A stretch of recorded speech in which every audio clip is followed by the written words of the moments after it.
Olá, olá pessoal, bem-vindo a mais um Translac Entrevista. Hoje a gente tem aqui o prazer de entrevistar o professor Celso Taveira, que é professor aposentado da Universidade Federal de Ouro Preto, onde começou a atuar no ano de 1984. O professor dedicou boa parte da sua trajetória acadêmica aos estudos sobre a Idade Média Oriental e ao mundo bizantino.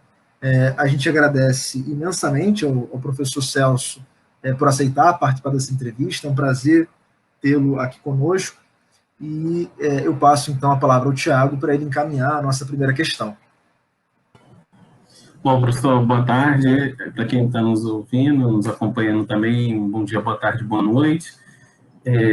Geralmente nós começamos a nossa entrevista com uma pergunta bem elementar, né? Quem já acompanha nossas entrevistas há um tempo já sabe até qual é a primeira pergunta.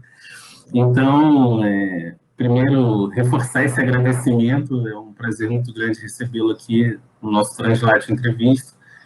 E, professor, se você puder falar um pouquinho de como começou o seu interesse por história medieval, a gente viu que você chegou aí para a França e fez um trabalho sobre Aleijadinho, e aí a gente queria saber um pouquinho como é que esse teu, esse interesse, esse desejo de saber mais sobre a Idade Média.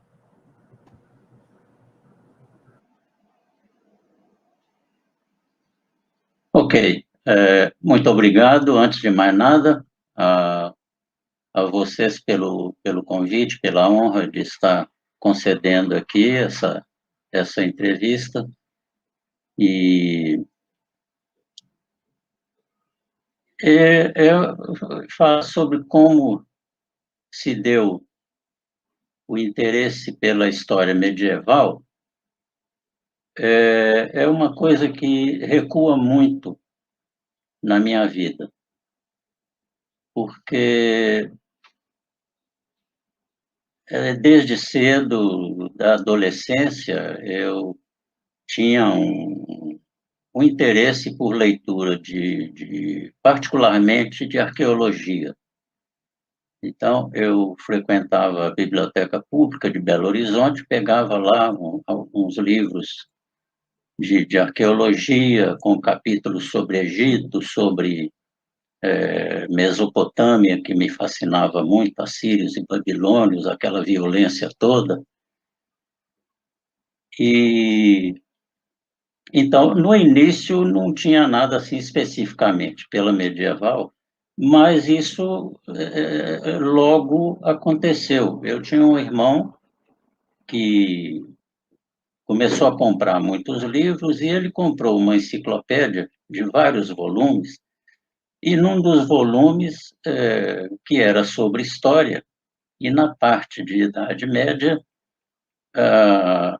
havia um capítulo sobre a morte negra, com aquelas imagens terríveis de esqueletos, de aquela representação toda da morte. E aquilo, ao mesmo tempo, me assustou, me chamou muita atenção. Então, foi uma prática que eu não sei de onde saiu, né, pela arqueologia, e que eu comecei a trabalhar com meus irmãos num comércio de disco.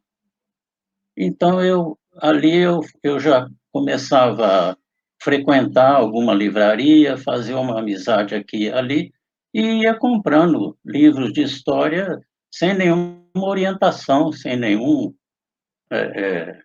critério, né? Mas eu via alguma coisa ali sobre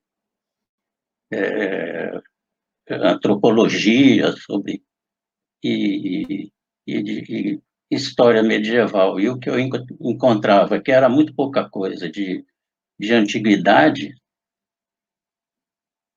e particularmente a antiguidade oriental, que é quando eu comecei a ter contato através da Biblioteca Pública de Belo Horizonte, e com isso eu fui montando, ao Deus dará, uma biblioteca básica. E sucedeu que antes de eu entrar para a universidade, eu entrei para a UFMG em 1972, eu frequentei alguns semestres do curso no Instituto Goethe, e lá um professor da Faculdade de Direito começou a dar um curso sobre arquitetura gótica. Então, aquilo, quando aquele professor deu aquela primeira aula, projetando os livros, um livro maravilhoso do François Cailly, L'Ordre Ogival, eu saí daquela aula completamente desorientado. E procurei o professor, falou, estou muito fascinado pelo seu curso, era um curso de cultura medieval, e ele começou batendo pesado com a arquitetura gótica. Então, aquilo, ao mesmo tempo que ampliou meu interesse pela história, trouxe também um interesse muito grande pela arte medieval. E essa convergência acabou condicionando a minha carreira toda. E quando eu entrei, então, decidi, eu vou fazer vestibular, vai ser para a história mesmo. E entrei, como eu disse, no primeiro semestre de 72, e logo já fui comentando com colegas que eu tinha um interesse muito particular em história antiga e medieval. Medieval tinha um grande veterano nosso, professor Daniel Vale Ribeiro, que eu não cheguei a ser aluno dele, mas fiz uma enorme amizade com ele, com um outro professor medieval, que era o José da Paz Lopes, e dois professores de antiga. E naquele contato ali, que eu fui logo procurando chegar mais próximo deles, e o fato é que no segundo ano eu acabei me tornando monitor deles em história antiga e história medieval. Então, isso foi uma sequência assim, de acontecimentos que foram fazendo crescer, né, um interesse cada vez maior por isso tudo. Bem, paralelamente, né, essas aulas sobre cultura medieval na Alemanha e particularmente a abordagem que o professor fez, um professor de Direito Internacional, o professor Arthur Diniz, não sei se já teria falecido hoje. Essa aula ficou muito marcante, né? Essas aulas ficaram muito marcantes para mim. Curiosamente, um curso de cultura medieval na Alemanha, mas a coisa que me impressionou foi um autor francês, um livro da Artaud, que eu acabei comprando quando eu fui para a Bélgica. Eu comprei esse mesmo livro na livraria da Catedral de Chartres. Bem, então, para eu estou tentando aqui não perder o fio da meada, né? O que me conduziu a me tornar um profissional na história medieval. Então, o caminho basicamente foi esse. Agora, as coisas aconteceram por caminhos um pouco tortuosos, né? Vocês mencionaram que, na verdade, Tiago, eu fui para a Bélgica, não fui para a França. Eu fui para a Universidade Católica de Louvain, e eu fui com interesse na dúvida, porque depois de ser monitor de antiga e medieval, eu me tornei monitor de dois professores da disciplina de História da Arte, e eu vou contar aqui uma anedota muito pessoal, porque eu tive uma participação direta na criação da disciplina História da Arte no Departamento de História da UFMG, porque não existia disciplina Então, eu e com um outro colega, falei, ó, quer saber de uma coisa? Vamos propor para a Câmara a gente fazer umas atividades aqui de arte e extracurricular, alguma coisa aqui para suprir, porque não é possível que um curso de História não tenha uma disciplina de História da Arte. Essa proposta foi aprovada e me parece que era uma vez, uma quarta-feira a cada 15 dias, porque a gente não tinha experiência nenhuma, então tinha que ter um fôlego, e passava uma tarde lá e o interesse foi muito grande. E, através disso, no ano seguinte, o departamento criou a disciplina e contratou a professora Miriam Ribeiro de Oliveira, que é especialista em Aleijadinho, e aí já vai uma dica, porque que eu acabei estudando Aleijadinho na Bélgica, porque ela foi fundamental no contato meu com a universidade, porque ela tinha se formado lá, e eu fui monitor, então, dela e de um outro professor, Luiz Carlos, não me lembro o sobrenome, e essa convergência de acontecimentos aqui e ali fizeram com que condicionasse minha carreira para a história medieval e para a história da arte. Então, eu fui para Louvain, já com um orientador em História da Arte, que o professor tinha sido orientador dela, da professora Miriam.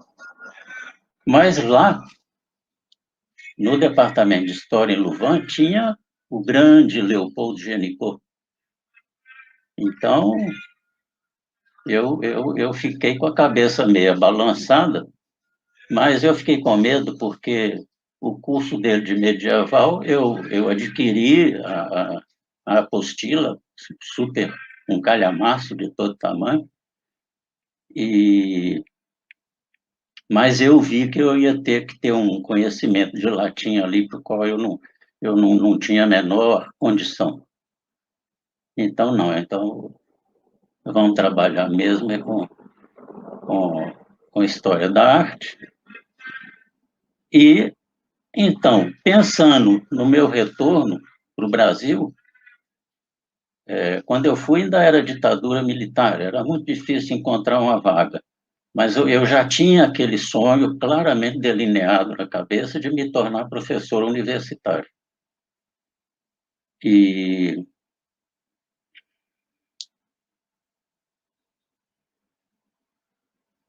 sucedeu, então, que eu desenvolvi essa coisa. Eu fui para a Bélgica e desenvolvi uma dissertação de mestrado no Brasil. E depois eu fui para São Paulo defender uma tese sobre o Oriente. Então, as coisas não se encaixavam muito geograficamente, né? Mas eu acho que eu estou me alongando muito na minha resposta, e vocês têm toda a liberdade para me controlar um pouco, né? Mas essa primeira pergunta já é uma primeira pergunta que faz a gente reviver, né, a memória toda, né? Vocês estão falando de reunir uma memória e já essa pergunta já é uma questão que mexe lá no fundo com a memória toda, né? Quais foram os caminhos que eu percorri para chegar à minha carreira na UFOP. Espero que tenha respondido aí a essa primeira pergunta. É um interesse muito, muito precoce, começou muito cedo, mas muito desorganizado, muito caótico. Até hoje eu sou uma pessoa muito caótica, muito desorganizada. Mas foi isso, basicamente. Acho que eu queria para dizer essas etapas aí, até chegar na UFOP e aí deslanchar um outro caminho, que me surpreendeu muito. Bom, professor, então, a gente agradece essa primeira questão, nessa primeira, de fato, é muito interessante acompanhar essa trajetória inicial através das entrevistas. Tem sido para a gente um uma atividade, essas perguntas que a gente vem fazendo para vários professores. É muito interessante conhecer o começo da carreira de vocês, né? Então, muito obrigado, de fato. Mas já emendando numa pergunta que tem a ver, que está relacionada a esses pontos que o senhor foi destacando, né? O senhor estava falando de como chegou até o FOP, enfim. A gente queria perguntar para o senhor como é que foi a sua trajetória de investigação e os seus principais interesses de pesquisa, né? Como é que eles foram evoluindo, né? O senhor comentou do trabalho sobre história da arte, comentou do interesse inicial lá sobre a Idade Média, mas como é que esses interesses ainda um pouco difusos, um pouco caóticos, como o senhor havia comentado, foram se delineando em algo mais específico do estudo do mundo bizantino? Como é que isso foi se dando na sua trajetória de pesquisa?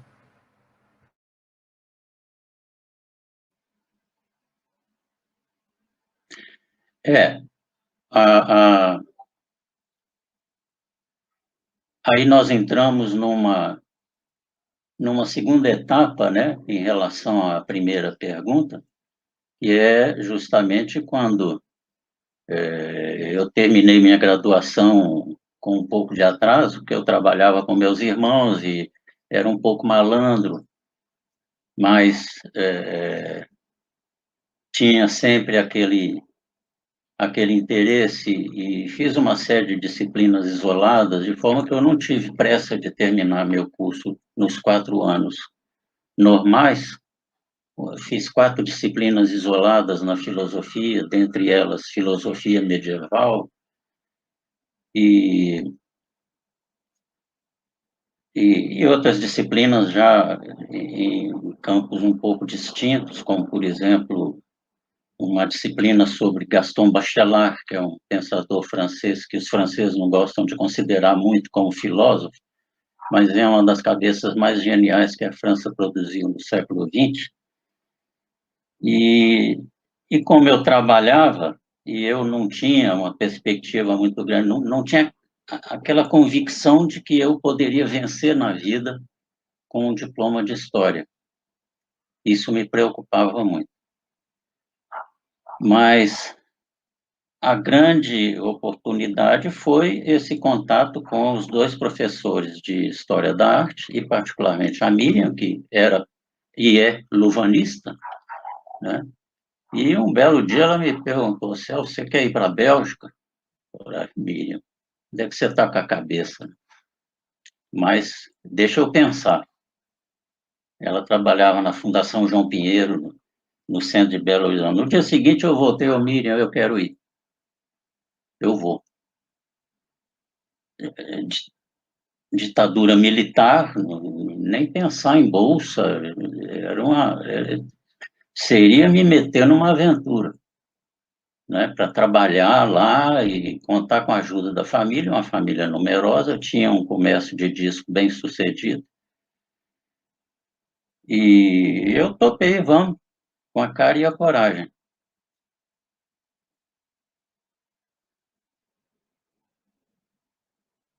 E nesse sentido, então, eu fui, felizmente, fui bem sucedido na primeira rodada de disciplinas, no primeiro semestre, e isso me encorajou a continuar o curso, né, trabalhando, arrumando uma graninha lá, mas também contando com, tive a sorte de contar com algum apoio financeiro da família, e as coisas não eram tão caras como são hoje. Então, quando eu voltei com a minha dissertação, redigida em francês, defendida publicamente, eu logo procurei o departamento de História para saber o que estava acontecendo lá. E eu tinha um colega que já tinha se tornado professor de História da Arte na UFOP, o curso de História estava começando na UFOP, estavam montando o curso, e aí foi outra reviravolta, né? Ou talvez a primeira grande, única reviravolta, porque eu fui contratado como colaborador, depois veio a ser substituto, em civilização ibérica, porque a professora de ibérica tinha ido para a Unicamp. E no segundo semestre de 84, que foi o ano que eu entrei, houve um verdadeiro vestibular de professores de história, porque o departamento ainda estava muito sem infraestrutura de docentes. Então, houve concurso para várias disciplinas, foram uns 10 concursos, teve muito concurso. Mas, curiosamente, o professor de História da Arte não solicitou uma segunda vaga, porque eu e quem estava sendo meus alunos e com quem eu estava mantendo contato, para o senhor mestrado em Louvain, mestrado na Bélgica, certamente História da Arte vai querer aproveitar a sua titulação. Mas, surpreendentemente, isso não aconteceu. O que aconteceu é que um professor, que era um só para antiga e medieval, ele solicitou vaga para medieval. Aí, eu fiquei naquela, puxa, então eu vou voltar lá na minha juventude, vou começar a rever tudo de medieval, mas vou prestar esse concurso. E prestei, fui aprovado, e foi assim que a minha carreira, então, se delineou, não em História da Arte, por uma circunstância bem circunstanciada mesmo, e me tornei professor de História Medieval. E aí, passando noites em claro para rever aquela coisa toda, retomar uma bibliografia, agora já com conhecimento de causa. E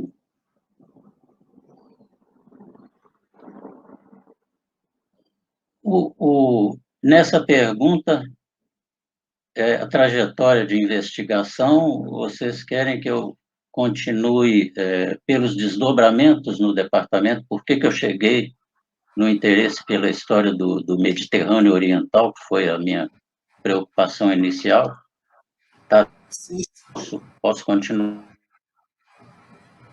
sim, por favor, professor.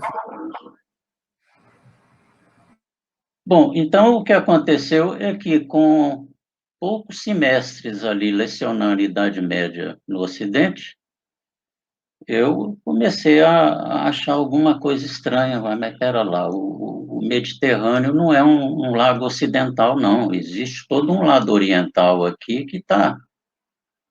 Vamos ver o que está acontecendo aqui. E, curiosamente, o meu interesse de anos atrás pelo Oriente tinha sido na história antiga. A história bizantina, no meu curso de medieval, eu tive uma aula sobre o Império Bizantino. Então, aquilo realmente era uma coisa totalmente tangencial, muito fora do currículo de abordagens, né? Mas eu comecei a comprar algum livro, alguma coisa que eu encontrava no comércio, entrei em contato com a livraria francesa em São Paulo e pedi uma lista, e eu comecei não sei exatamente onde foi que eu me localizei, falei, eu tenho que ver, tem uma coisa aqui, assim, eu percebi que existia uma relíquia no Oriente que ficava ali à parte de algo que era estudado no Ocidente. No século V, eu virava para meus alunos e falava, mas, gente, vocês não acham isso muito esquisito, muito careta, não? O Império Romano acabou no século V? Primeiro que não acabou, mas ele passou por institucionalmente ele acabou, passou por uma série de transformações, mas lá, na segunda Roma, ele continuou por mais 1000 anos. Então, lá existe uma relíquia que precisa ser resgatada, precisa ser estudada, que é um Império Romano medieval. E foi aí que os alunos se interessaram também pelo problema, e eu comecei, então, a adquirir alguns livros na livraria francesa, e comecei a redigir uma pequena apostila, depois eu arrependi muito, porque tinha uns errinhos lá meio esquisitos, mas foi o ponto de partida, né? E houve uma resposta muito grande por parte dos alunos que faziam medieval e depois tinham interesse de fazer Idade Média no Oriente. Então, foi aí que, aos poucos, eu fui adquirindo coragem de investir mais naquilo.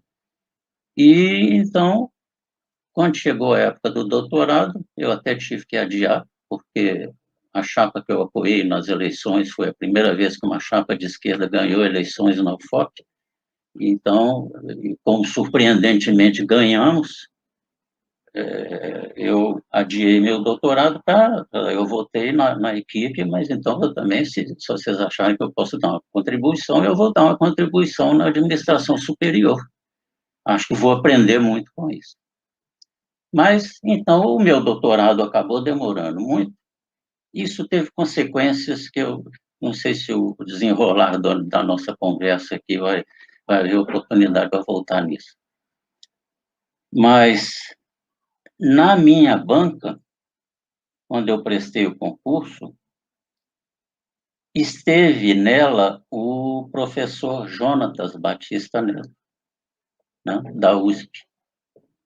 E foi um contato muito positivo com ele, e por esse vínculo, né, que foi tão importante o meu concurso para eu finalmente realizar meu sonho de me tornar professor universitário. Então, quando eu pensei nisso, eu procurei o professor João, fui a São Paulo, fui à USP e procurei o professor Jonas. Professor Jonas, ninguém estuda, como é que nós vamos fazer aqui? Vamos tentar, né? Tem que saber grego, eu vou estudar, vou tentar ver o que eu posso fazer com o grego, mas o fato é que o que o senhor acha da gente dar um empurrão nisso aqui? E ele topou com o maior entusiasmo, né? Então, isso aí me deslanchou com a história bizantina, e eu tive esse privilégio aí de abrir uma frente que, felizmente, hoje já tem desdobramentos aí que me deixam muito feliz. Porque o que eu fiz foi abrir uma frente, mas falava com meus orientandos, agora depende de vocês. Eu não sou bizantinista, eu sou um pesquisador e um professor de história bizantina. Bizantinista tem que ser filólogo também. Eu não sou. Cabe a vocês que estão iniciando, vocês têm essa possibilidade aí de aprofundar no estudo de línguas estrangeiras. Então, será que responde a... Perfeito, professor. Obrigado. Trajetória e Bizâncio me levou para a Rússia. A primeira Roma caiu, a segunda Roma caiu em 1453, aí o clero do Grão-Príncipe de Moscou já tinha suplantado Kiev, que foi a primeira núcleo de uma formação de uma Rússia medieval, aí o clero de lá inventou uma teoria, 2 Romas já caíram e a terceira jamais cairá. Nós vimos aí em 91 esses acontecimentos aí da ex-União Soviética, que se ela não caiu de vez, mas ela ficou muito abalada. Professor, obrigado pela resposta. Aproveitar que você está falando um pouco de seus orientandos, de ter começado esse campo e incentivado seus alunos a estudar também o mundo bizantino, a gente queria ouvir um pouquinho da sua trajetória docente, né? Inclusive, essas férias agora, até semana retrasada, estava lendo um livro que saiu da Renata Nascimento com o Paulo Duarte, E um capítulo era justamente sobre Constantinopla, escrito pelo Renato Boy Verana, que foi seu orientando, né? E, inclusive, citam a sua tese de doutorado. E aí, se você puder falar um pouquinho dessa sua trajetória docente, seria ótimo para a gente.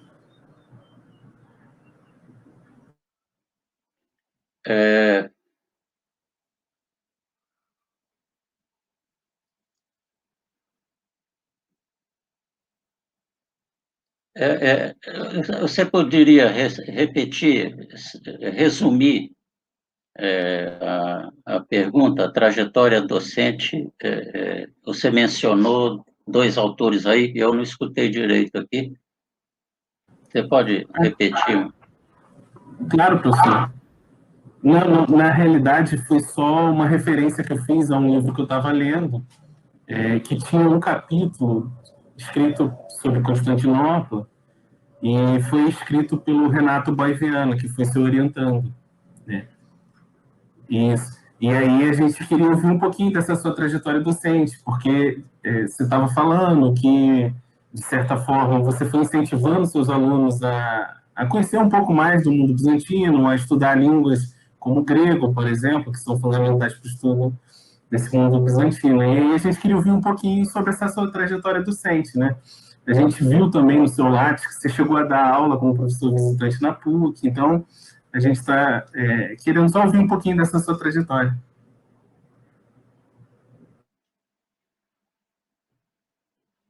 É.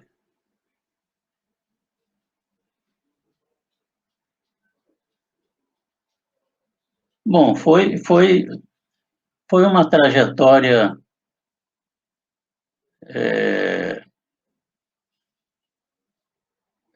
laica, um desafio muito grande. Antes de mais nada, o que eu posso dizer é que essa abertura de uma certa estereofonia no estudo do Mediterrâneo, acompanhando ao mesmo tempo o Ocidente e o Mediterrâneo Oriental, né, isso foi extremamente difícil. E difícil na montagem e no aperfeiçoamento das disciplinas, difícil também no interesse que começou a despertar, o Renato Boy foi o primeiro, né? Então, difícil também nas orientações, porque chegava um momento que eu tinha um orientando estudando templários, aí encerrava aquela reunião, vinha reunião com uma orientanda que estava começando a estudar a formação dos árabes a partir da morte de Maomé. Então, a conexão era, né, a coisa começou, eu até comecei a ficar preocupado por talvez a coisa pudesse fugir ao controle, né?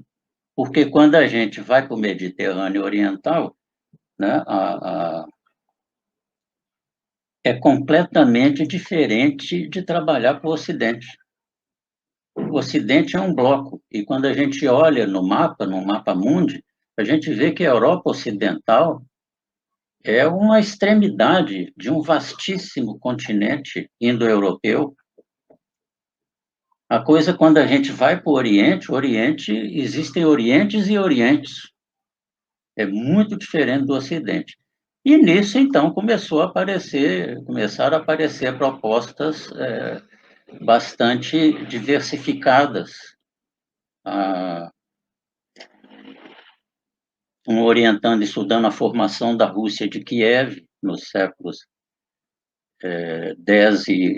9 a 11, e eu comecei a ficar muito preocupado mesmo em termos da minha trajetória de estar formando pessoas com esse perfil. Agora, eu chamava atenção pelo seguinte: vocês vão ter um universo diante de vocês. Agora, vocês vão ter que se virar, porque é muito estudo, está estudando Kiev, e o aluno começou a estudar com muito afinco russo, mas isso me trazia uma preocupação. Agora, a coisa começou a ficar complicada mesmo, não foi dependendo deles, né? A coisa começou a complicar, e aí eu fiquei preocupado para valer com os rumos que a universidade brasileira começou a tomar.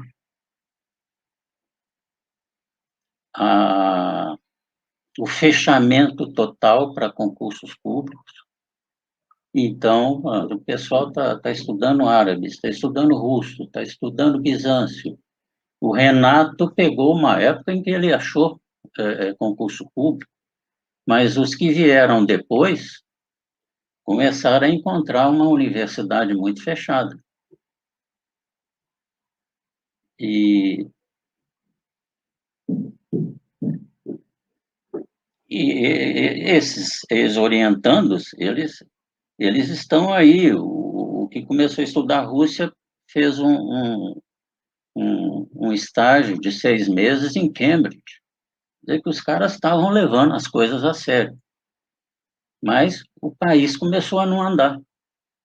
Então, uma perspectiva profissional, que era uma preocupação muito grande que eu tinha na minha graduação, de querer vencer com a história, para mim, passou aquela coisa da ditadura militar ali, a universidade começou a se abrir, começou a abrir concurso, né? Para mim deu tudo certo, mas para eles a coisa começou a ficar muito difícil, como está difícil agora, né? Então, eles pegaram essa fase do Brasil que está uma coisa muito preocupante, né? Bom, o que mais em termos da minha trajetória?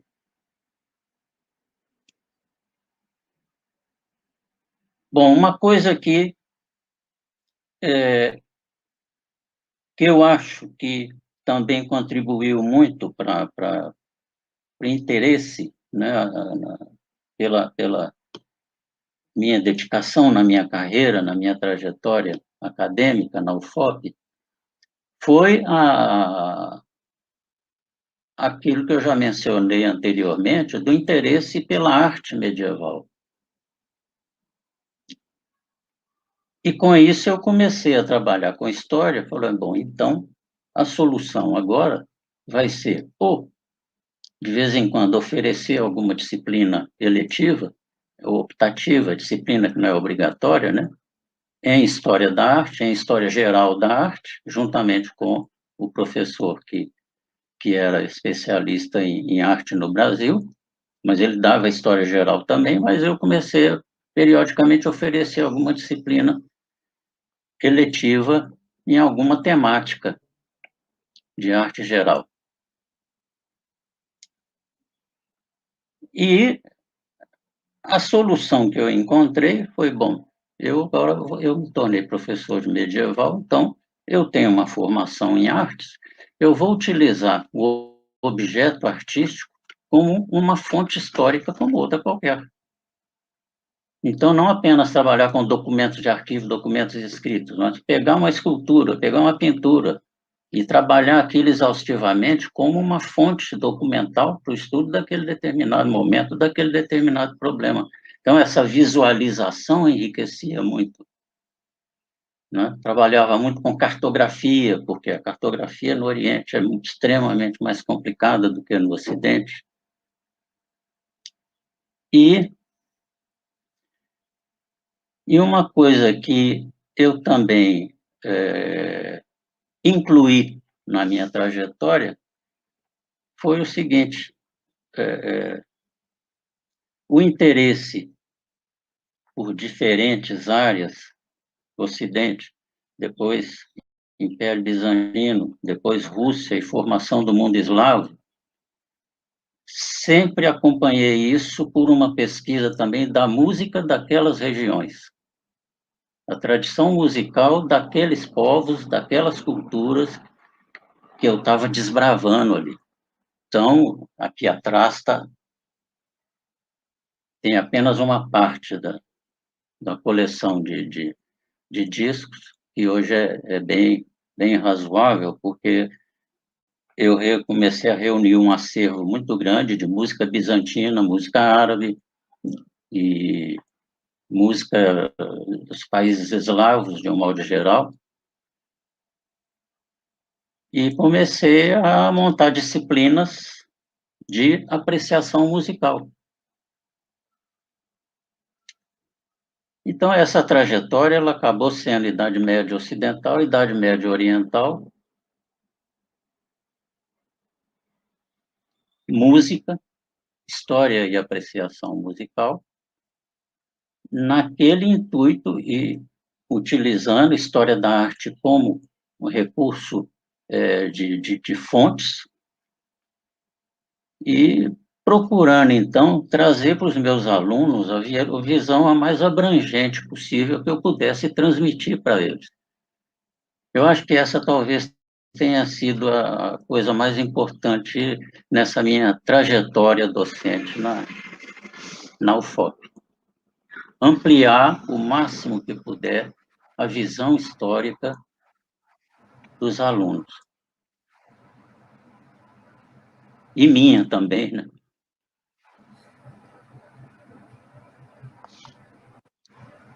Bom, obrigado, professor, pela resposta. Foi bacana ver o senhor falando dessa trajetória, enfim.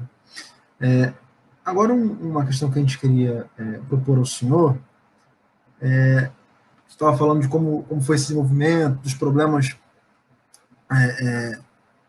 que o senhor vê na própria universidade, e como isso acaba impactando, de alguma forma, a maneira como nós fazemos essa história, né? Como nós escrevemos essa história a partir do Brasil.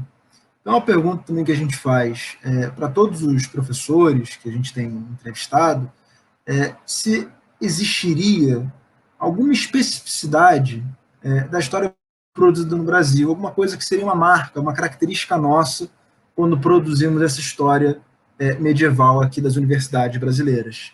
Se o senhor puder nos oferecer como o senhor enxerga esse ponto.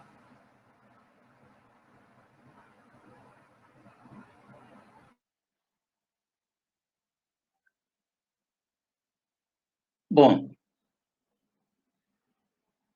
essa é uma questão que pode trazer alguma suscetibilidade. É uma questão mais difícil de responder, mas eu acho que vocês mesmos, o estudante brasileiro, ele pode ter, né, essa visão, né, que tipo de história medieval é produzida no Brasil, né? Os nossos grandes nomes, que um grande respeito por eles, quando convivi com eles nos eventos da ABREM, né? A Lênia Mongeli, o Hilário, o grande Rivair.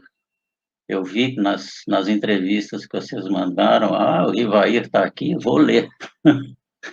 Eu vou ler todas, mas procurei, eu vou primeiro fazer a entrevista, depois eu vou ler como é que foi com outros professores. Mas o Rivair foi um grande conhecimento que eu tive, todos eles foram. E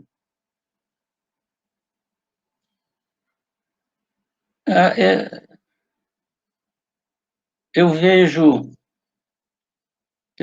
dois aspectos. A Idade Média produzida no Brasil, ela por um lado, ela é muito francofônica. Por outro lado, por questões linguísticas, históricas, de vínculos muito fortes, né, com a Península Ibérica, muita produção na Península Ibérica. Então, sucedeu que eu até comecei a minha disciplina, minha vida no Instituto, lecionando civilização ibérica, e eu gostava muito de insistir uma parte da carga horária na Espanha muçulmana, justamente porque é uma Espanha que está totalmente vinculada ao Oriente, né?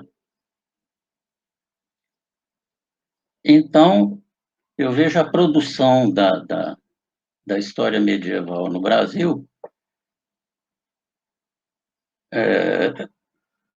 vejo como superada uma questão que é muito antiga, né, de continuação da Idade Média na história brasileira, coisas assim muito difíceis de serem concretamente captadas. O,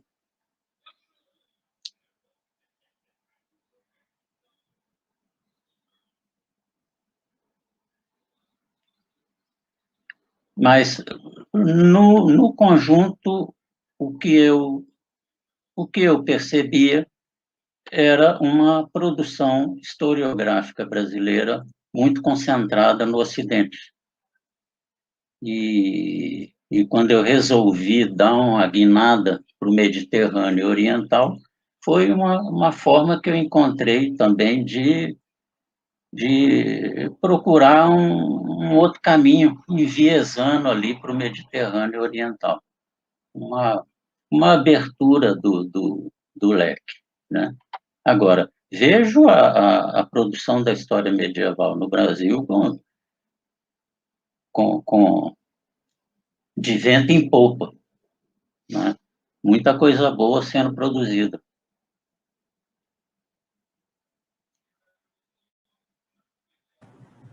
Não sei se Não, professor, eu obrigado pela estaria resposta. respondendo. Sim, sim, está perfeito. Obrigado pela resposta. De fato, essa questão de uma visão muito pautada pela historiografia francesa, volta e meia nas entrevistas aparece. Vários professores já citaram essa mesma, digamos assim, característica, né, da nossa produção aqui brasileira.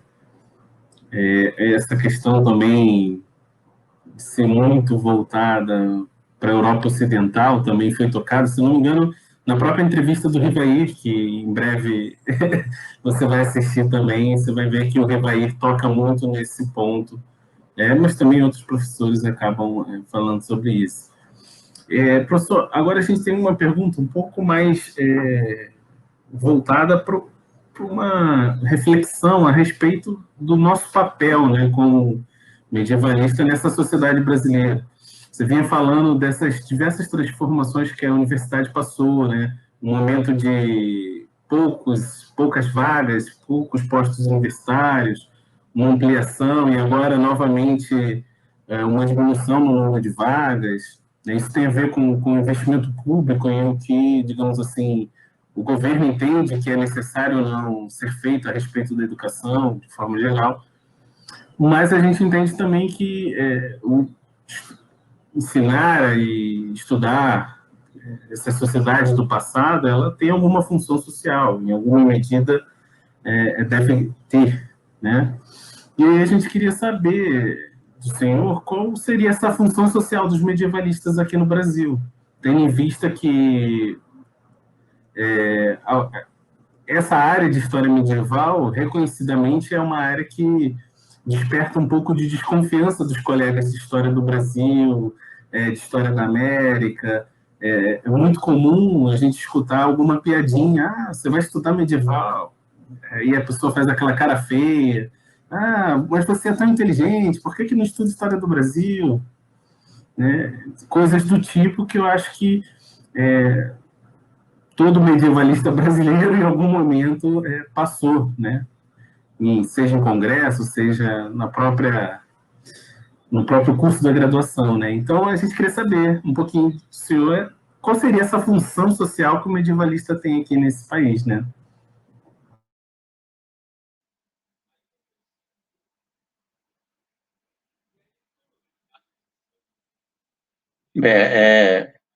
É uma bela pergunta e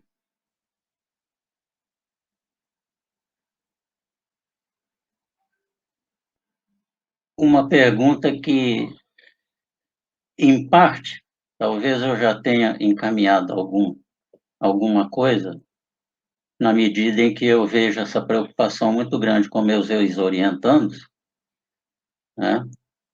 Porque o potencial que eles têm é para pesquisador na universidade pública. não é um potencial de o que chamam muito na universidade também, que eu ouvi muito, professor dador de aulas. Não é o professor que investe na pesquisa, né? O professor da universidade pública, ele tem poucas horas semanais de aula, porque ele pesquisa muito, né? Os professores nas universidades católicas, algumas pelo menos, a questão é quantidade de aula, e não investe na pesquisa, né? Então, naturalmente,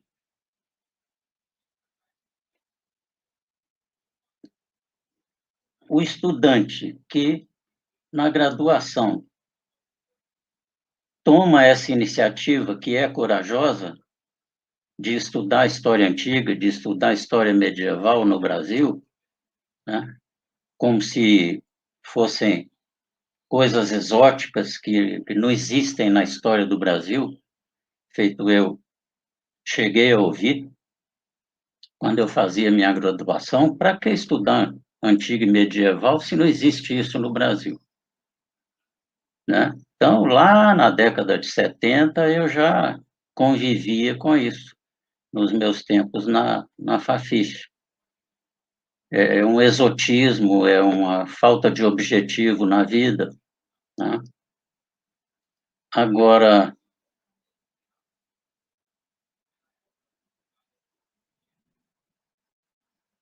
eu acho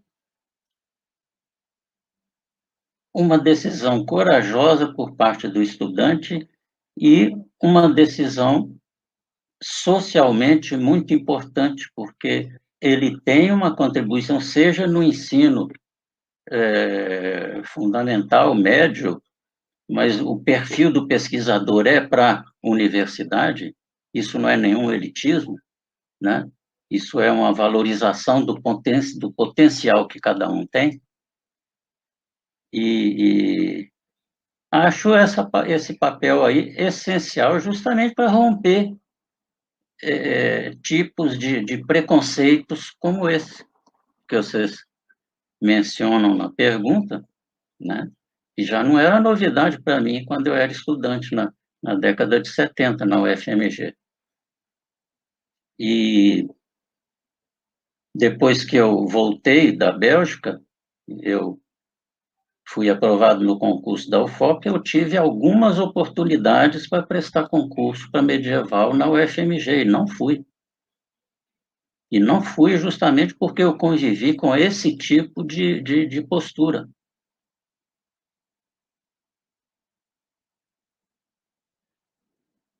Agora, então, eu resumiria a minha resposta: a função social do medievalista é da mais alta importância, né? Porque nós não podemos, a história não se resume a delimitações fronteiriças e geográficas, né?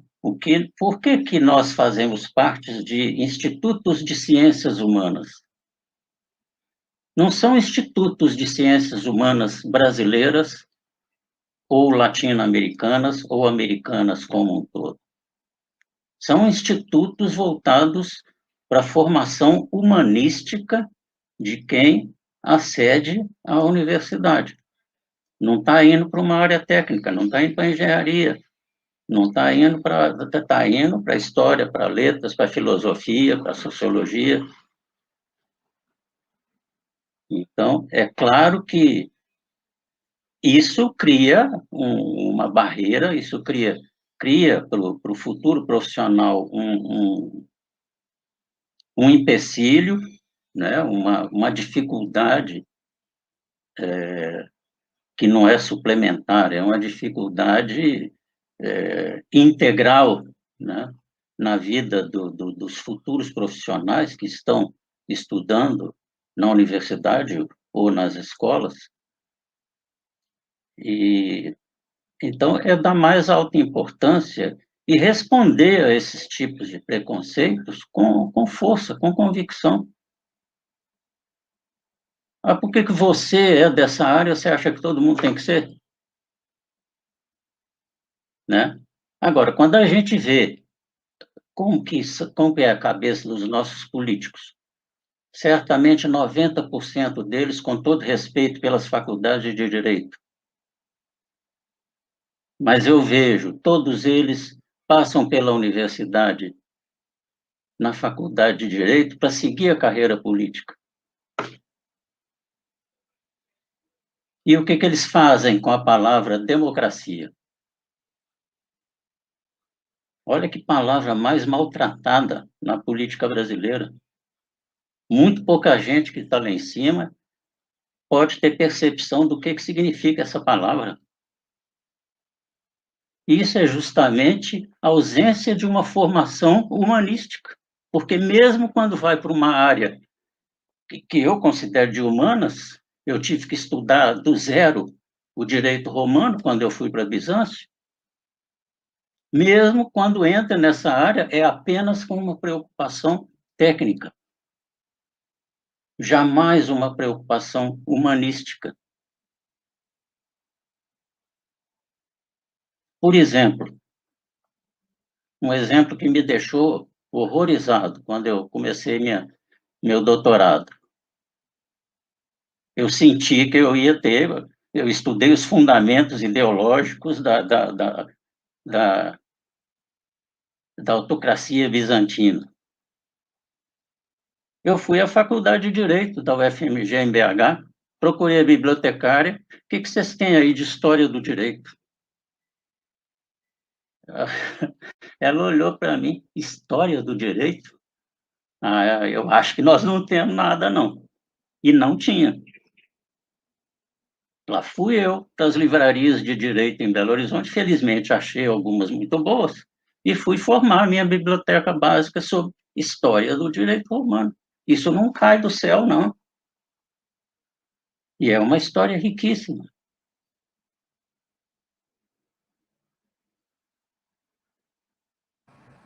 Então, a função social de quem se dedica à história medieval no Brasil é uma função de primeira grandeza.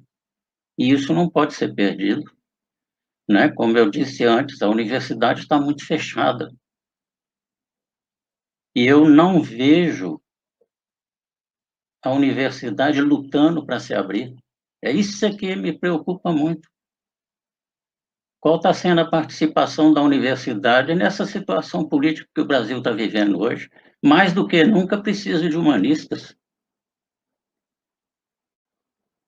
Então, a minha postura é de o mais absoluto incentivo para a pesquisa histórica, para a pesquisa medieval no Brasil, no Ocidente, no Oriente, no meio do caminho ali naquela Europa Central, aquele corredor que vai dos Balcãs até o Mar Báltico lá em cima, aquilo ali é de uma riqueza histórica extraordinária.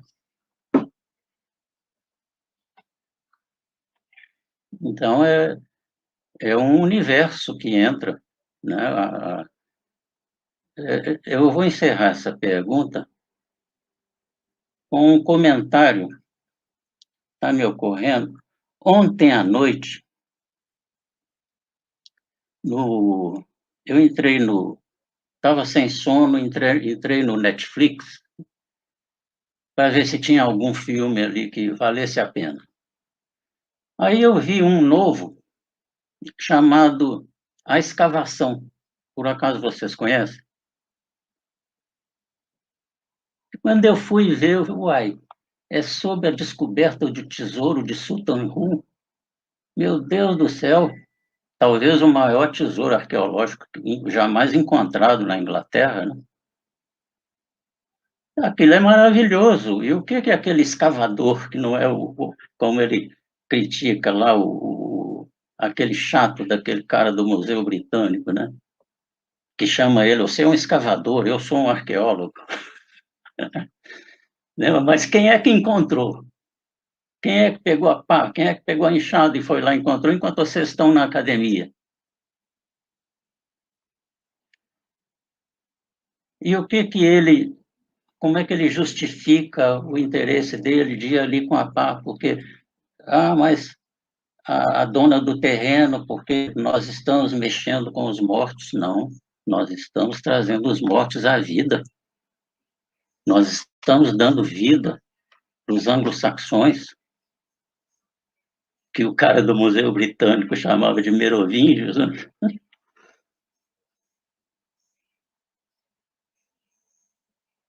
É aquela concepção, né, a gente vai lá no Marc Bloch, né, pai, por que estudar história?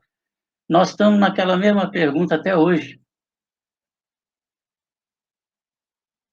Nós estamos, nós estamos num fragmento do tempo chamado presente. Quando a gente acaba de falar presente, essa palavra já está no passado.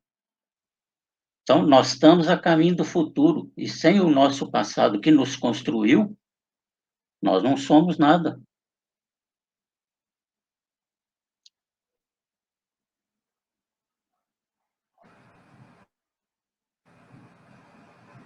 Obrigado, professor, pela sua visão nesse tema. E a gente agora se encaminha, né, porque é costumeiramente a nossa última pergunta. Né? A gente sempre pergunta para o nosso entrevistado, né, a última pergunta que a gente costuma fazer para o nosso entrevistado é a seguinte: uma situação que provavelmente aconteceu mais de uma vez ao longo da sua trajetória aqui. Supondo que um estudante, nos primeiros períodos da graduação, batesse no seu gabinete, perguntasse para o Celso, eu queria estudar a Idade Média, por onde eu começo? O que o senhor me recomenda? Né? Então, a pergunta que a gente faz no final das contas é, na sua visão, o que é indispensável para um jovem medievalista?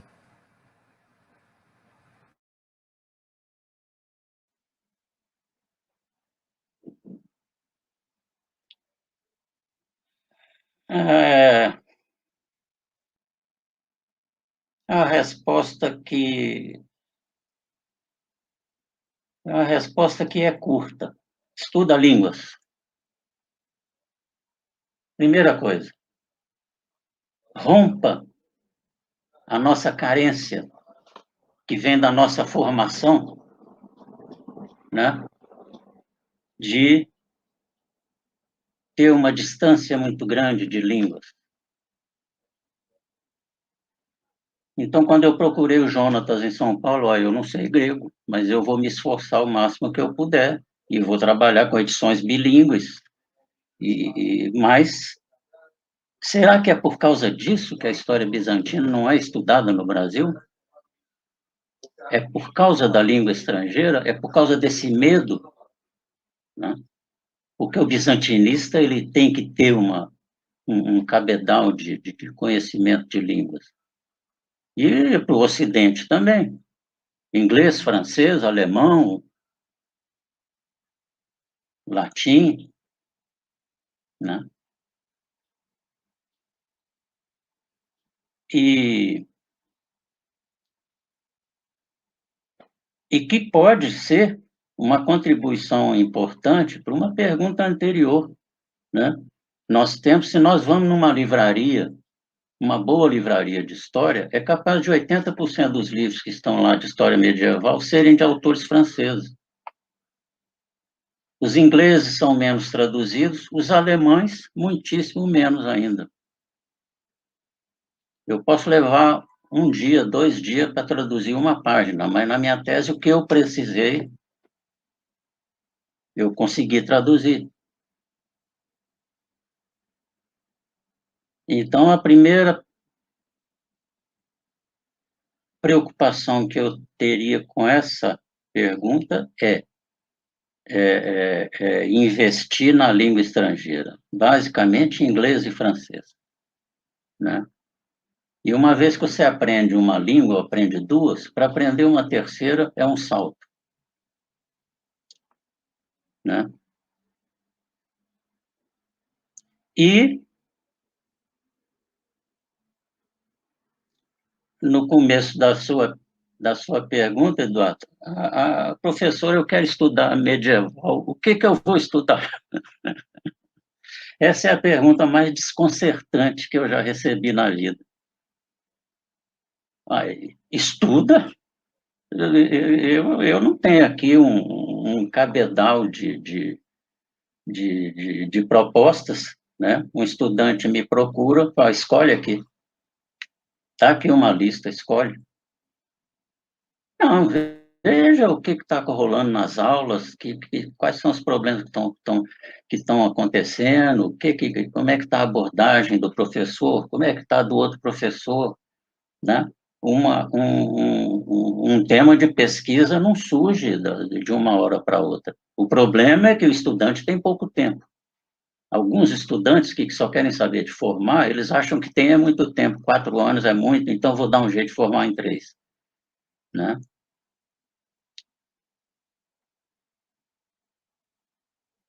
Quando justamente tempo é o que a gente mais precisa.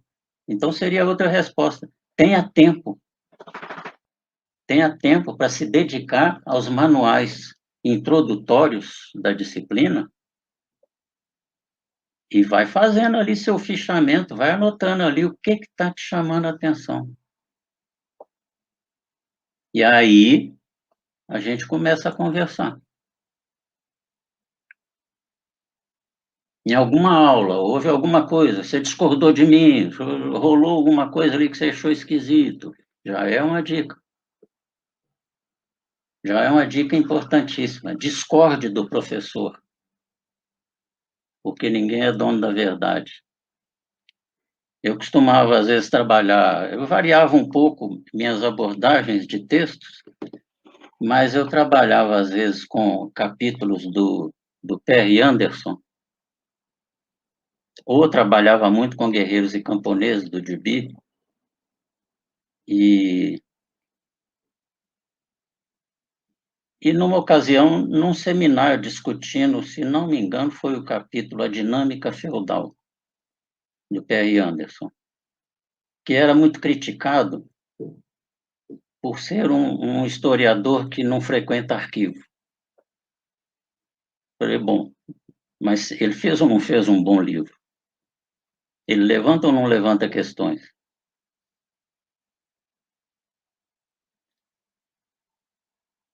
Aí, discutindo, se não me engano, foi esse capítulo, A Dinâmica Feudal, e que o aluno, professor, por que o senhor adota esse autor se o senhor discorda dele? Olha só que pergunta. Olha, se você prestar atenção nos textos que eu adoto, nas discussões, nos debates que eu procuro fazer com vocês, você não vai ver isso só com Perry Anderson, não.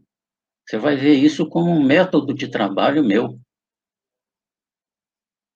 que é basicamente o quê? Despertar no aluno aquilo que está faltando muito, espírito crítico. Nunca leia achando que aquilo é verdade, não. É uma opção metodológica, é uma opção didática. Mas a obrigação que o professor tem é de transmitir para os alunos o espírito crítico acerca daquele conteúdo que eles estão recebendo. Porque o professor está a fim de provocar reações. E aí a gente desemboca, né? Eu quero estudar medieval, estudar o quê?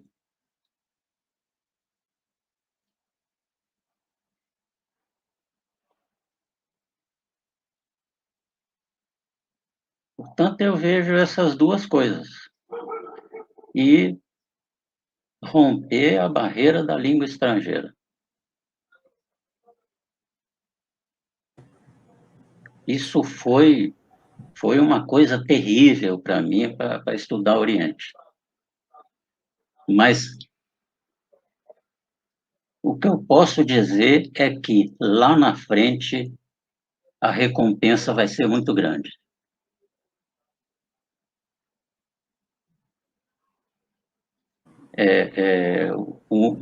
Expandir o universo de leitura e valorizar ao máximo o espírito crítico.